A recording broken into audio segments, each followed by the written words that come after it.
at the Witte Museum. Great place to work, I must say.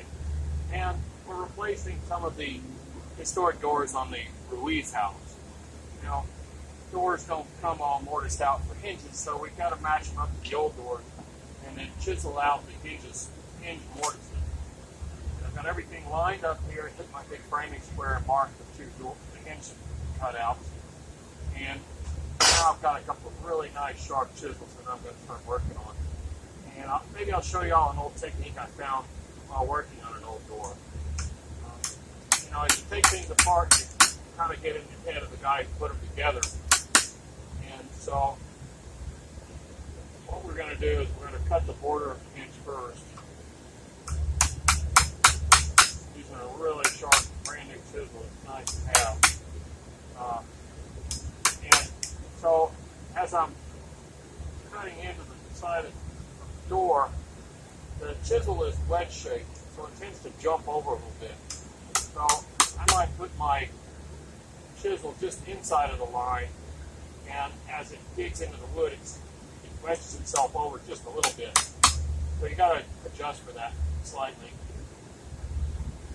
But the trick I learned from taking apart an old door was to, when you're mortising out the hinge, and normally most people would just kind of go in a square to the hinge, but I learned that by looking at an old door, if you make your cuts into the side of the hinge at a slight angle, it makes it easier to chisel the wood out, and it prevents slipping and overcutting of the wood. You know, as I'm chiseling, this door is sliding over just a little bit, kind of adjust it as I go. My old boss used to say, there's no such thing as a sit-down carpenter, but I don't know a better way to do this. Ray's helping us put some windows in too. Replacing some of the rotten wood on this historic building. And so I'm just going along and chiseling about every 3/8 of an inch or so at an angle. And I kind of judge it by hits how deep the chisel goes. Sharp chisel, 2 taps is about 1/8 of an inch. This is 1 1/4 wide chisel. Now I'm going to go back at the other angle and go across. Same thing, tapping 2 or 3 times, and then about 1/2 inch from the center. Then we'll come in and knock out the little chunks of wood and get a nice flat hinge mortise.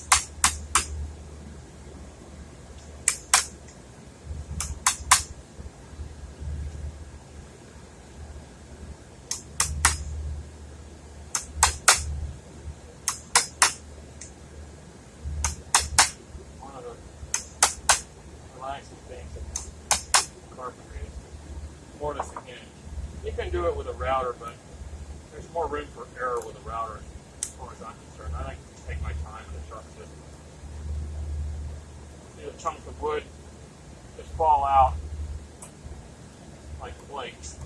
You have to be careful when you're going towards the edge of where you're chiseling. Now, you don't want to blow out or go too far.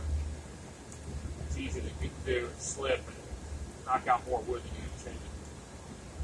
So you have to be real gentle, take your time, and work the wood out of there.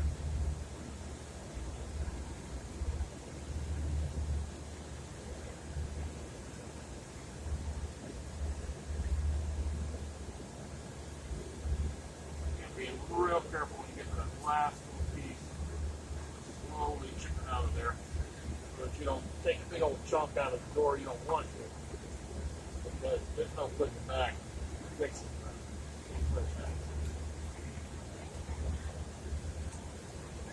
Hey Ray, can you hand me one of those hinges off that door? I think the middle one is loose. I want to just check it, make sure it's deep enough.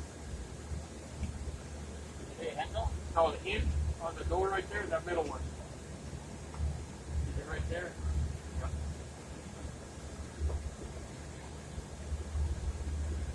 The hinge should fit right in there. A little bit tight, that's the way I like it. Snap it into place.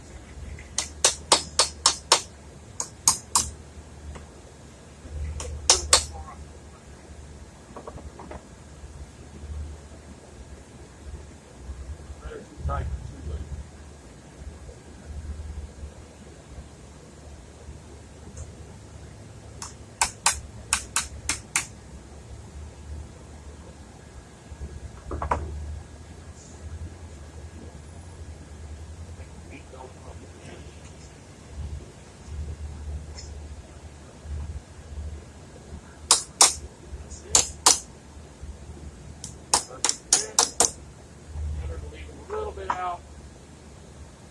off are too deep, we'll have to ship them. We're going to take more out. That's it. Hinge Mortice from the Witte Museum with Woody and Guy Chipman Construction. Thanks.